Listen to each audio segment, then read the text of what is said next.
And welcome to a play along with the wreck of the Edmond Fitzgerald.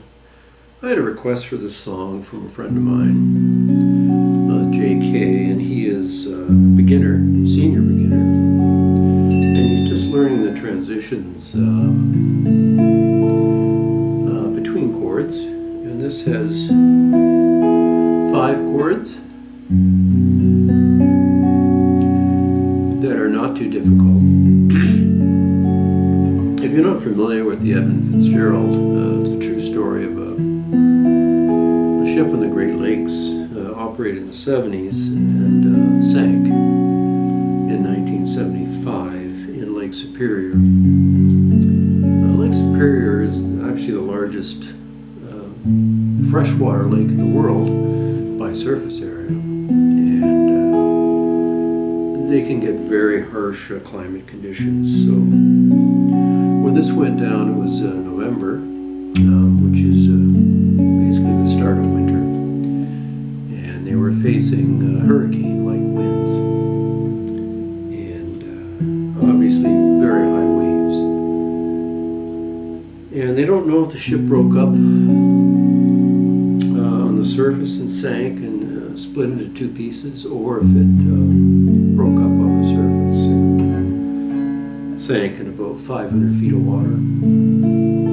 All 29 lives were lost, and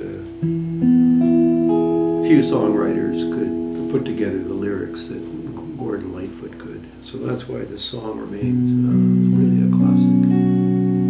Unusually, he has 7 verses and only in 1 key. To play along with the recording, you need a capo on the 2nd fret, and it's always a nice way to practice. I'll talk about that a bit later. So basically the chords are, if you think of a 3-finger E, playing the bottom 5 strings, just take off your 4th finger, and now you're just playing the D and the G string, depressed on the D and G string of the 2nd fret, and you're playing the bottom 5 strings.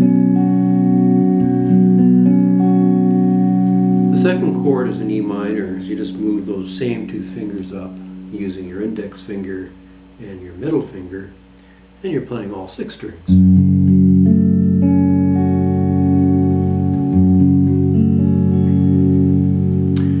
And then the next chord is a 4-finger G, so you keep your index finger down and you just put your other 3 fingers on and play all 6 strings.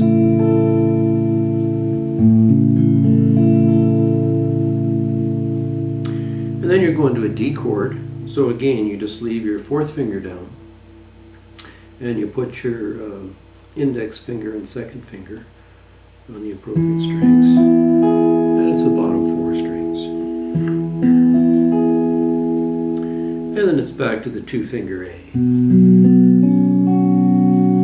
And basically once the vocals start, you're on 2-finger A for 2 beats. You're on the E minor for 2.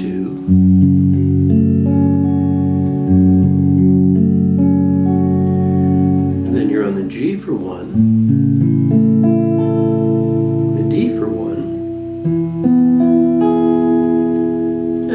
To the A.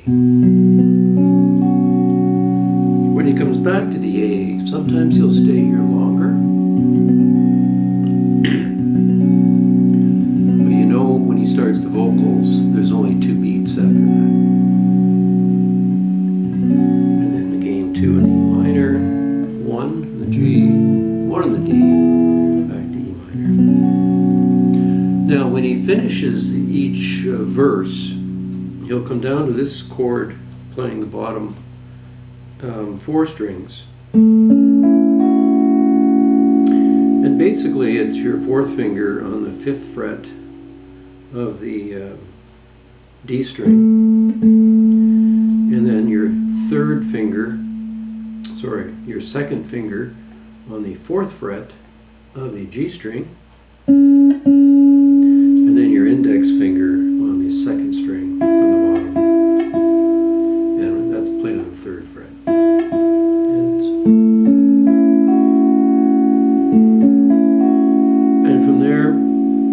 back to the D, back to the A. And then in some cases between the verses he goes back and he does it again.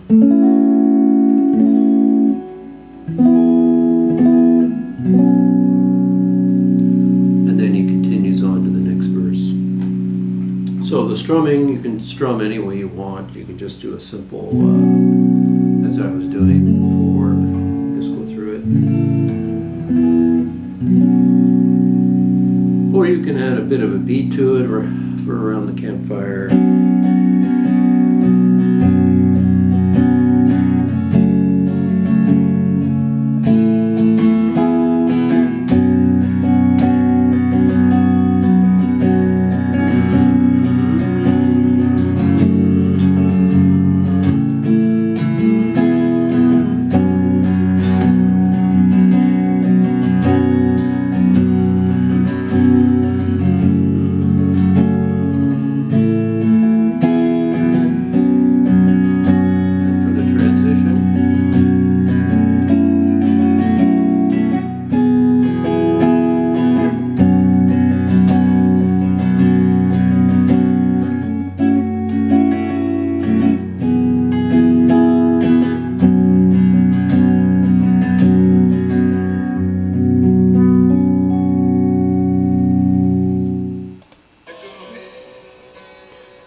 Okay, I'm just playing the original song by Gordon Lightfoot, The Wreck of the Edmond Fitzgerald, and this is a picture of the actual ship that sank. If you try to play with this as a beginner right away, it's far too fast for the chord changes, for most of us anyway. So one trick that maybe most of you know, maybe you don't, is to slow it down. So you just go down to the far right corner under Settings, click Settings, click on Playback Speed, and you can pick any playback speed you want. It'll come up on normal and you can speed it up or you can slow it down. If you slow it down too much, you'll lose the tune, really. It won't work very well, it becomes wonky.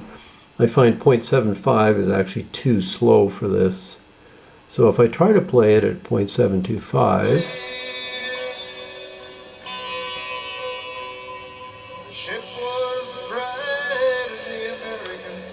so it's a bit too slow. So let's say you want to speed it up to a speed, or slow it down to a speed that's not actually here. You just go to the very top of this little menu and it says Custom. Press on Custom, and now you can change it to any speed you want. So in this case, you know, 0.8, 0.85, maybe you could do your, let's try 0.85 here.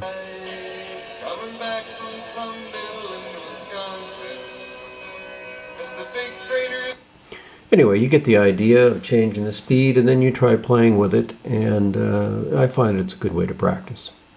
Okay,